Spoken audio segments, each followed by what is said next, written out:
Hello, this is Jeray. I just wanted to check in and wish you a happy Memorial Day weekend.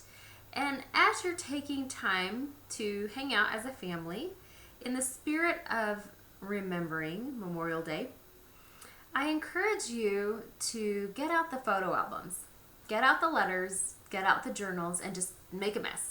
In the living room, on the dining room table, wherever you want to make your mess. And spread out, get it all compiled into stories that kind of make sense, and share the family stories.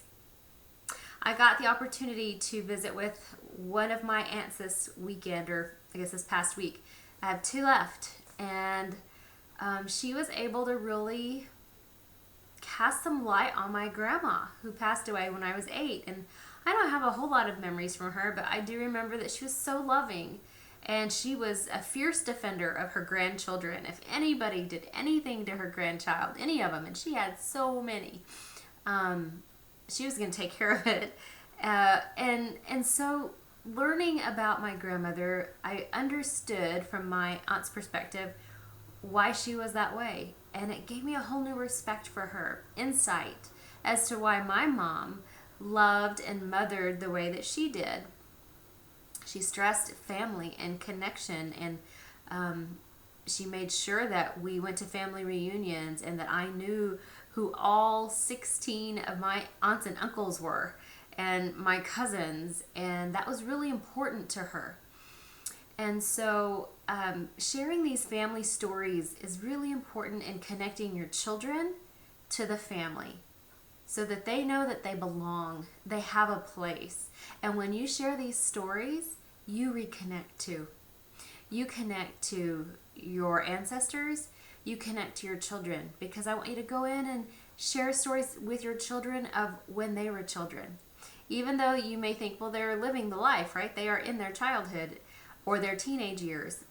Go back. They forget. They only focus on what's going on now. We were talking with my son last night, and he was listing off these things that happened when he was little that were bad, and we were like, do you remember any of the good stuff? And he was like, well, I just remember these things.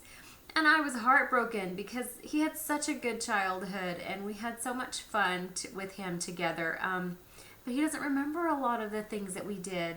He just remembers those bad times in his life. And I'm not going to beat myself up too much about it. I'm going to chalk it up to, well, he had such a good childhood that these few bad instances in his life just really stuck out because the rest of his childhood was so good. That's how I'm going to interpret that. But it is important for us to go back and plant seeds and remind kids of stories of themselves. They love to hear stories and stories of themselves. Connect them to the family. Connect them to you when you were little. Bring out those pictures so they can see you. Talk about family stories, family traditions, family values. Find ways to connect.